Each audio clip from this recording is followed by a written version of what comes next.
Praise the Lord. மத்தேயு 24 அதிகாரம் 5 வசனம்.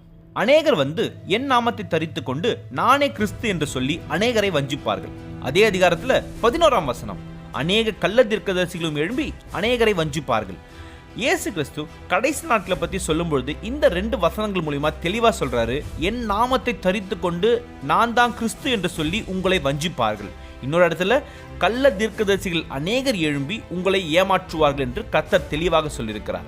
இப்பொழுது பார்த்தீங்கன்னா ஆப்பிரிக்கா கண்டத்தில் கானா என்ற ஒரு பகுதியில் ஈனாக் அப்படின்ற ஒரு மனுஷன் தன்னை இந்த காலத்து நோவாவாக அழைத்து கொண்டு கர்த்தர் அவரிடத்தில் இந்த உலகத்தை அழிப்பதற்கு அவர் ஆயத்தமாக இருப்பதாகவும் 25ஆம் தேதி டிசம்பர் 25, 2025 கிறிஸ்துமஸ் தினத்தன்று இந்த உலகம் முழுக்க ஒரு பெரும் வெள்ளத்தினால அழிவுக்குள்ளாக காணப்படும் அவர் சொன்னதாகவும், அந்த அழிவிலிருந்து ஜனங்களை காப்பாற்றுவதற்காக ஒரு மிகப்பெரிய பேழையை நீ உண்டாக்க வேண்டும் என்று கர்த்தர் அவரிடத்தில் பேசினதாக அவர் ஒரு அறிக்கையை வெளியிடுகிறார்.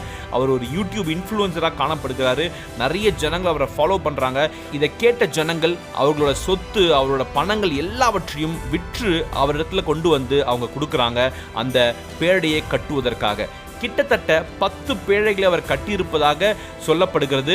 10 பேழைகளையும் அவர் கட்டி அந்த நாளுக்காக அவங்க காத்திருக்கிறாங்க.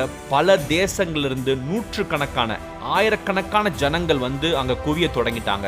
ஏன்னா அந்த அழிவு காணப்படும். அந்த அழிவிலிருந்து ஜனங்களை மீட்டெடுப்பதற்காக, அழிவிலிருந்து நீங்கள் காக்கப்படணும்னா இந்த பேழைக்குள்ள நீங்கள் பிரவேசித்தீர்களானால் இந்த அழிவிலிருந்து காக்கப்படுவீர்கள் அவர் சொன்னது வார்த்தையை கேட்டு 24ஆம் தேதி ஒரு பெரிய கூட்டம் அங்கே வர ஆரம்பிச்சது. 25ஆம் தேதி ஒன்றும் காணப்படலை. மழை இல்லை, அழிவு இல்லை, பெரு வெள்ளம் இல்லை. இதை பார்த்த அவர் சொன்ன காரியம் என்ன அப்படின்னா, கர்த்தர் அவர் ஜெபத்தை கேட்டு மனமிறங்கி இந்த அழிவை தள்ளி வைத்திருப்பதாகவும், மறுபடியும் அவர் சொன்ன காரியம் பல பேழைகளை உண்டாக்கி பல ஜனங்களை காப்பாற்ற வேண்டும் என்று அவர் ஒரு அறிக்கையை வெளியிட்டிருக்கிறார்.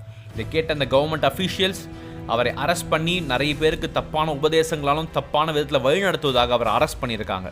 ஸோ இந்த காலம் கடைசி காலம் என்பதற்கு இதுவே ஒரு மிகப்பெரிய அடையாளம். கர்த்தர் தெளிவாக சொன்ன காரியம், மறுபடியும் ஒரு முறை இந்த உலகத்தை நான் ஜலத்தினால் அழிக்க மாட்டேன்னு கர்த்தர் தெளிவாக சொல்லியிருக்கிறார். ஸோ நாம் இந்த மாதிரி ஆட்களுக்கு எச்சரிக்கையாக காணப்படும். இவர் முதல் ஆள் கிடையாது.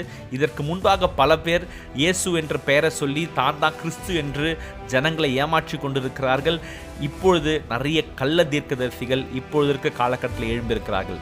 விசுவாசிகளாகிய நாம எச்சரிக்கையாக காணப்படணும். கர்த்தர் சொன்னது போல நாம வஞ்சிக்க அவங்க ரெடி ஆயிட்டாங்க, நாம ஆயத்தமாக காணப்படணும். கர்த்தரோட வருகை அதி சீக்கிரத்தில் காணப்படுகிறது.